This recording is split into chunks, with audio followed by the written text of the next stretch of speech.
Вы смотрите новости в прямом эфире. В студии Сергей Михедов. Здравствуйте. Коротко о главных темах выпуска. Все ледовые переправы на трассах Вилюй и Колыма, включая проезд из Якутска в Нижнебестях, официально закрыты. На лед возвращаются хивусы. Сколько стоит проезд в этом году? Рост новых случаев заражения коронавирусом фиксируют в регионе. Какие меры приняты для снижения заболеваемости? В майские праздники у россиян будут 2 дополнительных выходных дня. Для якутян выходным может стать и День Республики.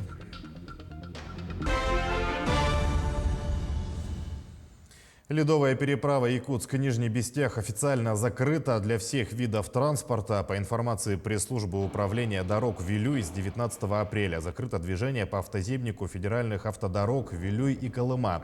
В частности, закрыты ледовые переправы через реку Лену, Якутск-Нижний-Бестях, и через реку Алдан, Хандыга-Мегина-Алдан. Отмечается, что запрещен несанкционированный выезд на закрытые участки во избежание несчастных случаев. На въездах установлены все необходимые дорожные знаки.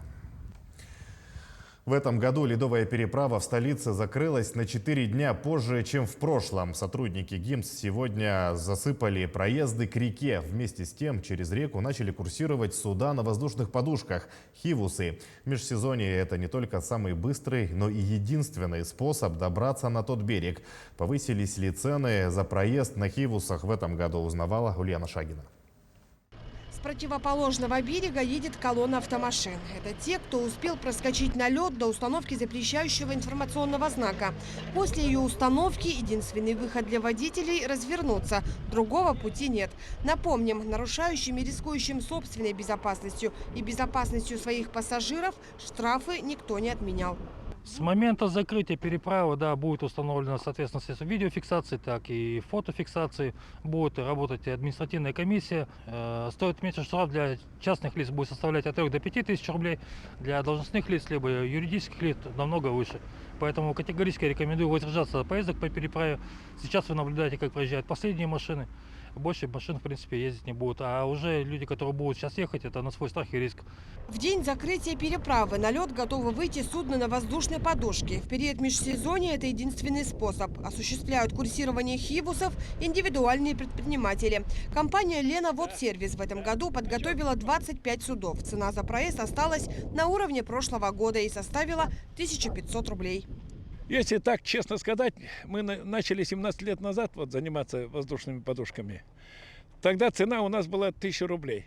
Сейчас мы начинаем 1500. 1500 рублей. Это что получается? Всего увеличили на 500 рублей за это время. Даже примеру скажу. Бензин в то время стоил 16 рублей, сейчас стоит 57 рублей. Воздушная подушка даже стоила 1 200 000, сейчас 5500. Цены за это время выросли на запчасти в Нижнем Новгороде почти на 500%.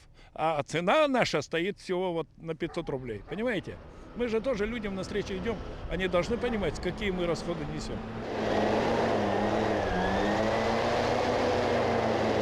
Повышение тарифов ожидается и в сложный период, перед и во время прохождения ледохода. В это время, несмотря на возмущение граждан, цены за билет будут выше, так как расходы на топливо возрастут в разы.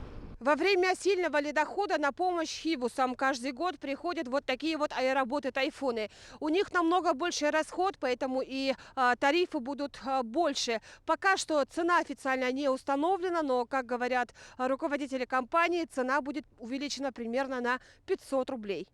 Из изменений в этом году размещаться частники будут в том же месте, но уже официально. Это территория лодочной станции на 203-м микрорайоне, напротив пляжа. Разрешение дала администрация столицы. По словам руководителя компании, для получения такого документа был пройден целый ряд проверок, в том числе и на звуковые барьеры. Напомним, ранее жалобы поступали от жителей близлежащих домов, которым гул от моторов судов не давал спать в ночное время. Ульяна Шагина, Павел Пахомов, Якутск. Вскрытие рек на территории республики прогнозируют раньше обычных сроков. По информации пресс-службы регионального МЧС, вскрытие реки Лены в пределах Ленского и Алекминского районов ожидается с 5 по 14 мая. В районе Якутска 15-16 мая, у поселка Сангар 19-21 мая, а в устьевом участке реки в последних числах месяца. В течение второй декады мая вскроются реки Алдан, Вилюй и нижнее течение реки Амги. Ледоход на реках севера и северо-востока Якутии будет наблюдаться в третьей декаде мая и начале июня. Отмечается, что формирование заторов льда будет определяться конкретными природными условиями. Сейчас об эпидобстановке в регионе. 75 новых случаев коронавируса выявили в Якутии за минувшие сутки. Из них больше всего в Якутске – 48. В Мегано-Кангаласском районе – 7, в Алданском и Чурапчинском – по 5, в Усть-Алданском – 4, в Нерюнгринском – 3, в Таттинском – 2 и в Намском районе – 1 заболевший. За сутки лаборатории республики провели почти 800 исследований на коронавирус.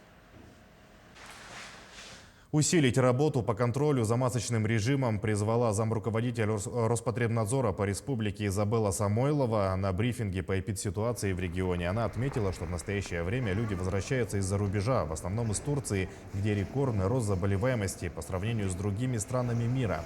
Всего с начала года в Якутию вернулись около 10 тысяч граждан, и не все из них сдали ПЦР-тест. Между тем, заболеваемость ковид в республике выросла в 2 раза. Причиной роста оперативный штаб называет общую расслабленность населения. Люди прекратили носить маски, соблюдать дистанцию. Принято решение максимально снизить количество массовых мероприятий. За эти сутки на уровне Российской Федерации мы занимаем уже 6-е место. Это антирейтинг. Выросла заболеваемость среди молодежи в возрасте от 18 до 29 лет. Преимущественно это студенческая молодежь. Среди них показатель увеличился почти в 3 раза. Негативным фактором является то, что выросла заболеваемость среди лиц старше 65 лет. На реанимационных койках на сегодняшний день находится 28 человек, из них 6 в тяжелом состоянии находятся на аппаратах ИВЛ. Согласно решениям Оперштаба республики, максимально снизить количество массовых мероприятий. Призываем административные комиссии муниципальных образований усилить работу по контролю за масочным режимом. Как проходит вакцинация в Нерюнгри и соблюдаются ли населением введенные ограничения, узнавала Екатерина Павлова. Во время визита в Нерюнгринский район главы Якутии Айсена Николаева к нему обратились с просьбой выделить дополнительную партию вакцин от новой коронавирусной инфекции для вакцинации жителей района. Айсен Сергеевич оперативно передал эту просьбу Минздраву, и уже в минувшие выходные 2500 доз вакцины прибыли в Нерюнгри. Сегодня эта партия вакцины уже маркировку прошла, и мы сейчас будем распределять по населенным пунктам и в прививочные кабинеты. На сегодняшний день уже 3750 человек провакцинировались, это вакцина «Спутник Ви», и 35 человек – это «Пивак Корона». В настоящий момент также «Пивак Корона» будет распределяться по прививочным кабинетам. Мы сейчас планируем ее отправить в поселок Хани, 50 доз. До этого мы отправляли туда «Спутник Ви» 50 доз, и вот сейчас и «Пивак Корона» 50, там получается 100 доз. Для вакцинации 50 человек будем направлять на этой неделе. Вакцинация проводится по предварительной записи через портал госуслуги и по телефонам колл-центра в городе и поселениях. Кроме этого, в районе на постоянной основе проходят контрольно-надзорные мероприятия. Проверяются торговые точки, объекты сферы обслуживания, общественный транспорт. Явных нарушений не было выявлено за апрель месяц, и мы ни одного протокола не составили. Только ведем разъяснительную работу, отмечаем. Значит, знакомим с нормативно-правовыми актами Республики Саха-Якутия. А так, за весь период, который мы отработали с июля и по сегодняшний день, нами было составлено 60 протоколов. Все они направлены на мировой суд. По 27 правонарушениям мировой суд штрафные санкции наложил на правонарушителей на общую сумму 443 тысячи рублей. Члены комиссии в ходе рейда напоминают, что соблюдение масочного режима и санитарных норм не рекомендация, а требования, за неисполнение которых штраф грозит и гражданам, и юридическим лицам. Екатерина Павлова, Вадим Барашков, Нерюнгри. В Республиканском онкологическом диспансере открыли первый в Якутии централизованный кабинет разведения химиопрепаратов. Как известно, они губительно действуют на клетки злокачественной опухоли. С работой провизоров ознакомилась наш корреспондент Елизавета Васильева. Предельно точно и максимально безопасно. Так теперь разводят препараты для химиотерапии в Якутском республиканском онкологическом диспансере. Медсестры впервые начали централизованно получать химический раствор. Раньше опасные химиопрепараты разводили в самих отделениях. Сейчас появление специально оборудованного кабинета с вытяжкой безопасно для пациента и медперсонала. Наша цель и задача – это создание безопасности для персонала. Во-вторых, это повышенный контроль, да, то есть многоступенчатый контроль за назначением химиопрепаратов. Врач назначает, заведующий отделением проверяет, потом провизор проверяет расчеты, что полностью исключает ошибки при расчете дозировки. А это самое важное для наших пациентов – многоступенчатый контроль. Ну и в-третьих, это оптимизация трудозатрат нашего среднего медицинского персонала отделений. Медсестры работают по заявкам стационара, где указано точное название, объем и дозировка препарата. Сначала берут препарат, разбавляют физраствором и наливают в бутылки. Далее цитостатики помещают в герметичную упаковку и доставляют больным. В день специалисты разводят по 60-80 химраствора. Татьяна Кантаярова работает медсестрой 8-й год. При ежедневном контакте с опасным веществом самое главное – это быть точным, отмечает Татьяна.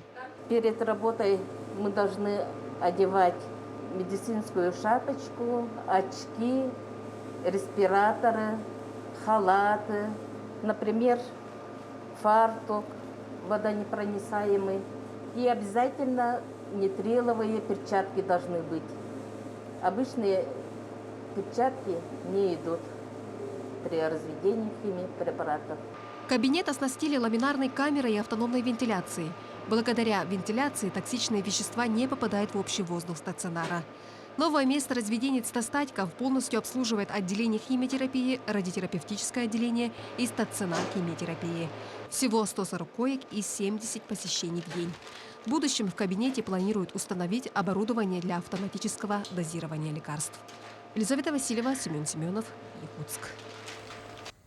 День республики будет нерабочим праздничным днем для работников органов власти и госучреждений. По сообщению пресс-службы Минтруда региона, вопрос о предоставлении нерабочего праздничного дня 27 апреля работодатели решают самостоятельно. Также сообщается о дополнительных выходных днях в этом году в связи с празднованием Дня труда и Дня Победы. Поскольку 1 и 9 мая выпадают на субботу и воскресенье, перенесенными выходными днями будут 3 и 10 мая. Таким образом, якутяне будут отдыхать 1, 2 и 3, а также 8, 9 и 10 мая.